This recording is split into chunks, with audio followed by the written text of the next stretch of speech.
In this video we're going to look at locating the centre of enlargement, or finding the centre of enlargement. So typically whenever you've been given an object, its enlargement, and then you've got to locate where the centre of enlargement would be. Okay, so here's a typical question. It says that rectangle B is enlargement of rectangle A. So in other words, A has been enlarged to give you B. And the question is said, first of all, it says write down the scale factor of enlargement, and then second part is to write down the coordinates of the centre of enlargement. So first of all, the scale factor of enlargement. The height of this one's 1, the height of this one's 2. The length of this one's 3, the length of this one's 6.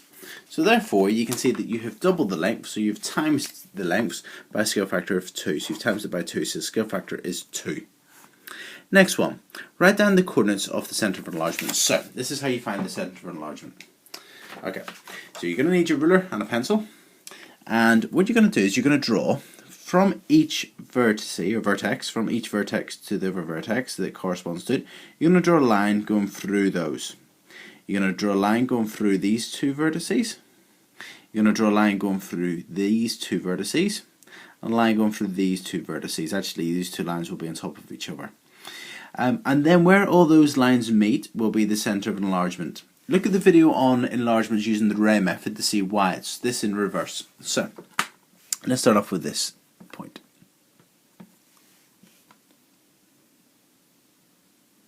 Make sure you line them up very carefully.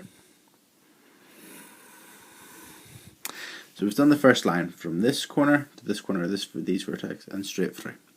Next, these two.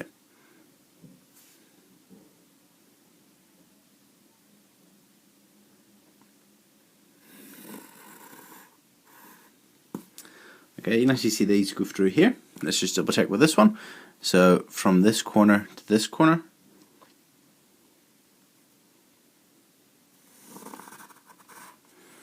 And as you can see, and if we've done that one and that one, the line would be exactly the same. As you can see, they all cross at the coordinate 2, 1. So the coordinate, or the centre of enlargement, would be 2, 1. Okay, so to find the centre of enlargement, you just draw rays through the corners, and where they all meet will be the centre of enlargement. Let's have a look at another example. Okay, so here we've got another object and its enlargement, and we've been asked to find the centre of enlargement. So again, we're going to draw rays through the corresponding vertices, so let's just check which vertice corresponds to which one. So this point, this vertex corresponds with this one, this point corresponds with this one, and this one with this one. So let's draw rays through them. So from here to here, it would go straight down.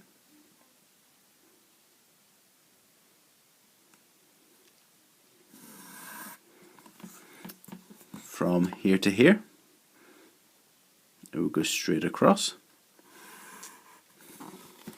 And from this point to this point,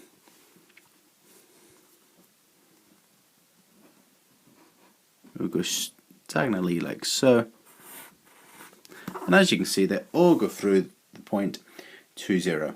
So the centre of enlargement for this object in this image would be 2, 0.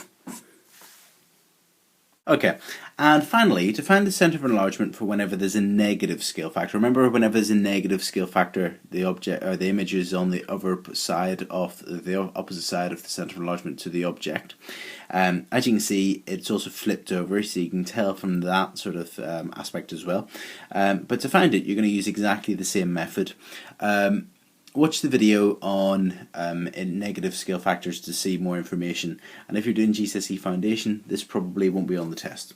Okay, so join up each of the corresponding, so this is the bottom corner and that's the bottom corner there, so we're going to join those up. That corner with this corner.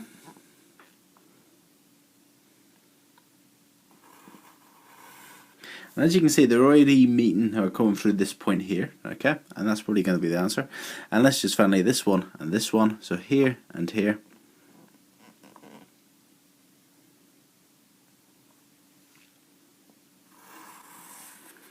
And there we go. So there's the centre of enlargement. The centre of enlargement is -1, 0.